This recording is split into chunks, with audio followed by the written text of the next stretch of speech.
ഈ ചേട്ടന് നല്ല പരിചയം തോന്നുന്നുണ്ടല്ലോ. ടിക്കറ്റ്. ചേട്ടാ, ഒരാലപ്പുഴ. അബ്രാം അവളെ നോക്കി. കാരണം അവനും അങ്ങോട്ടേക്ക് തന്നെയാണ് പോകേണ്ടത്.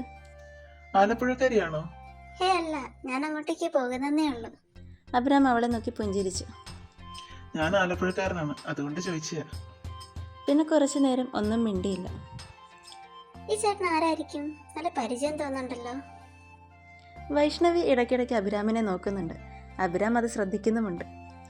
ഈ കുട്ടി എന്തിനാ എന്നെ ഇങ്ങനെ നോക്കിക്കൊണ്ടിരിക്കുന്നത്? ഇങ്ങേരോട് മിണ്ടണോ? ഇനി ഞാൻ കോഴിയാണെന്നെല്ലാം വിചാരിക്കൂ. ഇല്ലായിരിക്കും. ദൈവമേ, എന്റെ മുഖത്ത് എന്തെങ്കിലും ഉണ്ടോ? ഇനി അത് പറയാൻ മടിച്ചിട്ടാണോ ഈ കൊച്ചെന്നെ ഇടയ്ക്കിടയ്ക്ക് ഇങ്ങനെ നോക്കുന്നത്? ചോദിക്കണോ? മിണ്ടണോ? മിണ്ടേക്കാം. ചോദിക്കണോ? ചോദിച്ചേക്കാം. എന്താ ചേട്ടാ, കുട്ടി? അതെ, ഞാൻ പറയുന്നുണ്ടെന്നും വിചാരിക്കല്ലേ. ദൈവമേ, അപ്പൊ എന്തോ ഉണ്ട്. ഇല്ല കുട്ടി, താൻ പറഞ്ഞോ. നമ്മൾ നേരത്തെ എവിടെയെങ്കിലും വെച്ച് കണ്ടിട്ടുണ്ടോ? ഓ, അതായിരുന്നു. ഇല്ല. എന്നാ എനിക്ക് തോന്നിയതായിരിക്കും. അവർ കുറച്ചു നേരം പിന്നെയും ഒന്നും മിണ്ടിയില്ല. ഇരുവരും ഫോൺ നോക്കിയിരിക്കുന്നു. വൈഷ്ണവിയുടെ ഫോണിൻ്റെ ചാർജ് തീരാറായി. ഇനിയും അത് നോക്കിയിരുന്ന അവളുടെ ഫോൺ ചാകും. അവൾക്ക് പയ്യെ ബോറടിച്ച് തുടങ്ങിയിരുന്നു. സൈഡ് സീറ്റ് കിട്ടിയിരുന്നേ പിന്നെയും കുഴപ്പമില്ലായിരുന്നു. ഇതിപ്പോ ഇനി എങ്ങനെ അങ്ങേരോടൊന്ന് ചോദിക്കണം? ചോദിച്ചാലോ? വൈശു, ആവശ്യം നിന്റേതാ. ചോദിക്ക്. ചേട്ടാ. എന്താ കുട്ടി? അതെ, എനിക്ക് ആ സൈഡ് സീറ്റ് ഒന്ന് തരുമോ? എന്താ, ഇരുന്നോ. Thank you. എന്ത് രസം, നല്ല കാറ്റ്, നല്ല ചേട്ടൻ. ചേട്ടന്മാരെ ഇങ്ങനെ വേണം. അഭിരാം പാട്ട് കേട്ടിരിക്കാൻ തുടങ്ങിയിരുന്നു. വൈഷ്ണവി അങ്ങനെ സൈഡ് സീറ്റിലിരുന്ന് മരങ്ങളും ബിൽഡിങ്ങും ഒക്കെ നോക്കിയിരിക്കുകയായിരുന്നു. അഭി പാട്ട് കേട്ട് മെല്ലെ ഉറങ്ങാൻ തുടങ്ങിയിരുന്നു. ബസ്സിൻ്റെ കുലുക്കത്തിൽ അവൻ ഉണർന്നും ഉറങ്ങിയും ഇങ്ങനെ ഇരിക്കുകയായിരുന്നു. അങ്ങനെ ആലപ്പുഴ എത്തി. അവൾ ഇറങ്ങാൻ വേണ്ടി അവളുടെ ബാഗെല്ലാം എടുത്ത് തോളത്തിടുകയായിരുന്നു. അഭിരാം നല്ല ഉറക്കത്തിലുമാണ്. അയാളെ ശല്യപ്പെടുത്തണ്ടെന്ന് കരുതി അവൾ പയ്യെ ബാഗുമായി ഇറങ്ങി. ആ ബസ് തിരുവനന്തപുരത്തേക്ക് പോകാനുള്ളതായിരുന്നു. ബസ് ഇറങ്ങി അങ്ങോട്ട് നടന്നതും അബി ആലപ്പുഴയിൽ ഇറങ്ങാനുള്ളതാണെന്നല്ലേ പറഞ്ഞത് എന്നവൾ ആലോചിച്ചത്. അവൾ ഉടൻ തന്നെ ബസ്സിൻ്റെ സൈഡിലായി ഓടി വന്നു. ചേട്ടാ. അബി ഉറക്കമുണർന്നപ്പോൾ ബസ് അവിടെ നിന്നും എടുത്തിരുന്നു. കുറച്ചു നേരം കിളി പോയാലേ ഇരുന്നു. ഉറക്കപ്പിച്ചയിലാണേ.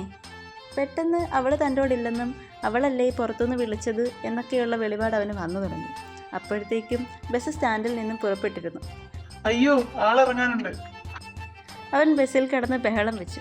ബസ് പെട്ടെന്ന് തന്നെ നിർത്തി.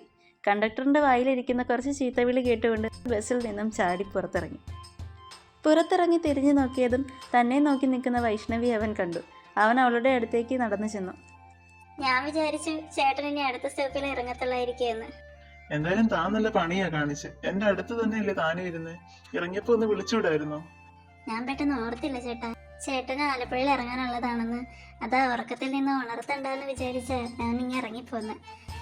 പിന്നെ ഇറങ്ങി ഇങ്ങോട്ട് നടന്നപ്പോഴാണ് ചേട്ടൻ ആലപ്പുഴയിലാണല്ലോ ഇറങ്ങണ്ടേന്ന് ആലോചിച്ച്. അതാ ഞാൻ ഓടിയൊന്ന് വിളിച്ച്. ഓ, അപ്പോഴെങ്കിലും ഓർത്തല്ലോ, നല്ല കാര്യം. ഇരുവരും ചിരിച്ചു. എന്നാ ശരി, ഞാനങ്ങോട്ട്. ശരിയാടോ.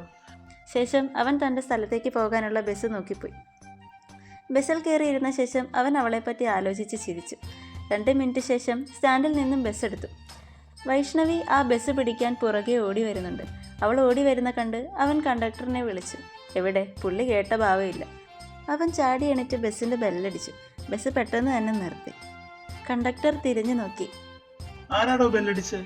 അത് പിന്നെ ഒരു കുട്ടി വരുന്നുണ്ടായിരുന്നു, അതിനെന്നോട് പറഞ്ഞാ പോരെ. കണ്ടക്ടർ അവനെ ചീത്ത വിളിച്ചു തുടങ്ങി. ആ ഗ്യാപ്പിൽ അവൾ ഓടി വന്ന് ബസ്സിൽ കയറി. കണ്ടക്ടർ ആരെയാണ് ഈ ചീത്ത വിളിക്കുന്നതെന്ന് നോക്കിയപ്പോഴാണ് അത് മറ്റാരുമല്ല, അഭിരാമിനെയാണ് ഈ വിളിച്ചുകൊണ്ടിരിക്കുന്നതെന്ന് അവൾക്ക് മനസ്സിലായി. അവൾ അവൻ്റെ അടുത്തേക്ക് വന്നു. എന്ത് പറ്റി? എന്താ ചേട്ടാ പ്രശ്നം? ഒന്നുമില്ല. താൻ വരുന്ന കണ്ട് ഞാൻ ആ ബസ്സിന്റെ ബെല്ലടിച്ചു. അതിനാ അയാളെ നീ ചീത്ത വിളിക്കുന്നു. അയ്യോ, ഞാൻ കാരണം ചേട്ടൻ ചീത്ത കേട്ടല്ലോ. താൻ കാരണം തന്നെ മുമ്പേയും കേട്ടത്. സോറി ചേട്ടാ. അത് കുഴപ്പമില്ല, ഞാൻ വെറുതെ പറഞ്ഞ. താൻ ഇരിക്കി. വൈശു അവനെ നോക്കി. എന്താ, സൈഡ് സീറ്റ് വേണമായിരിക്കും അല്ലേ? അവൾ ഇളിച്ചു കാണിച്ചു. അങ്ങനെ അവൾ സൈഡ് സീറ്റിൽ കയറിയിരുന്നു. താൻ എങ്ങോട്ടേക്കാ? ഈ ബസ് അങ്ങോട്ടേക്കാണോ? അങ്ങോട്ടേക്ക്. താനിപ്പോ എന്റെ നാട്ടിലോട്ട് തന്നെയാണോ? ചേട്ടൻ അങ്ങോട്ടേക്കായിരുന്നു. എനിക്ക് തന്നോട് ചോദിക്കണമെന്നുണ്ടായിരുന്നു, പിന്നെ ഞാൻ ചോദിച്ചില്ലെന്നേ ഉള്ളൂ. എനിക്ക് ചോദിക്കണമെന്നുണ്ടായിരുന്നു. പിന്നെ റെസ്റ്റ് റൂമിൽ പോകേണ്ടതുകൊണ്ട് ഞാൻ ഓടിപ്പോയതാ. ഞാൻ വിചാരിച്ചു എനിക്ക് ബസ് കിട്ടത്തില്ലായിരിക്കുമെന്ന്. ഞാനാണെങ്കിൽ ബസ് കണ്ടതായിരുന്നു. ഇപ്പൊ എടുക്കില്ല എന്ന് വിചാരിച്ച ഞാൻ ഡ്രസ് റൂമിൽ പോയത്. തിരിച്ചു വന്നപ്പം ബസ് പോയിട്ട് അതിന്റെ പൊടി പോലും അവിടെ കാണുന്നില്ല. നോക്കുമ്പോ താണ്ടെ പോകുന്നു. ആ, ഈ ബസ് കിട്ടിയില്ലായിരുന്നേ താൻ പിന്നെ 1.5 മണിക്കൂർ കാത്തിരിക്കേണ്ടി വന്നാനെ അടുത്ത ബസ്സിന്. എനിക്ക് ഭാഗ്യമുണ്ട്. അതെ. ആ, താൻ അവിടെ നിന്ന് എങ്ങോട്ടാ? അമ്മയുടെ ഫ്രണ്ടിന്റെ വീട്ടിലോട്ടാ. അതെവിടെയാ? അവിടെ ഒരു റിസോർട്ടില്ലേ, അതിന്റെ അടുത്താ. അവിടെ തന്നെയാ എന്റെ വീടും. എവിടെ?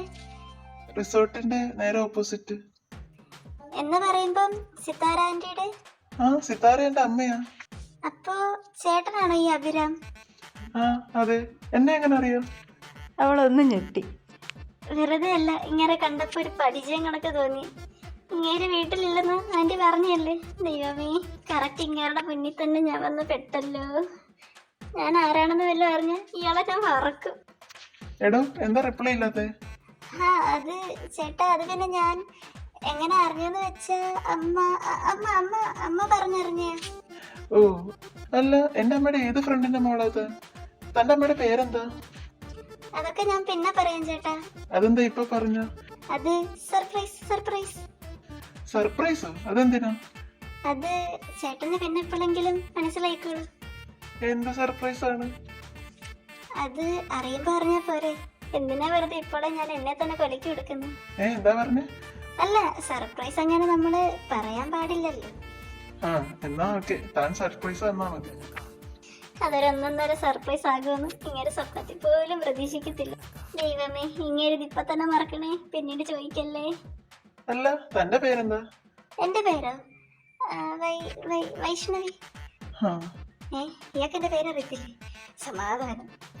അവൾ ഇടയ്ക്കിടയ്ക്ക് അബിനെ നോക്കുന്നുണ്ട്. അബ്രാം അത് ശ്രദ്ധിക്കുന്നുമുണ്ട്. എന്താടോ, എന്തെങ്കിലും പറയാനുണ്ടോ? ഉണ്ട്. എന്താടോ? എന്താന്ന് വെച്ചാ ചേട്ടൻ ഇവിടെ ഇല്ലെന്നാണല്ലോ ആന്റി പറഞ്ഞേ. ആ, ഞാൻ എന്റെ ഫ്രണ്ടിന്റെ വീട്ടിൽ പോകുമായിരുന്നു. 2-3 ദിവസം അവിടെ നിൽക്കാനായിരുന്നു പ്ലാൻ. രാവിലെ വിളിച്ചപ്പോ വരാൻ പറഞ്ഞിട്ട് ഉച്ചക്ക് വിളിച്ചപ്പോ ആ നാറി പറയുവോ അങ്ങോട്ടേക്ക് ഇപ്പൊ ചെല്ലുണ്ടായിരുന്നൊക്കെ. അപ്പൊ ഞാൻ ചേർത്തല വരെ ആയിരുന്നു. പിന്നെ അവനെ 2 ചീത്ത വിളിച്ചിട്ട് തിരിച്ച് ആലപ്പുഴ ബസ്സിന് കയറി. അങ്ങനെ വരുന്ന വഴിയാ തന്നെ കിട്ടിയത്. നേരത്തെ ചോദിക്കേണ്ടതായിരുന്നല്ലോ. അങ്ങനായിരുന്നെ ആലപ്പുഴ ഇറങ്ങി നേരെ വീട്ടിൽ പോയാൽ മതിയായിരുന്നു.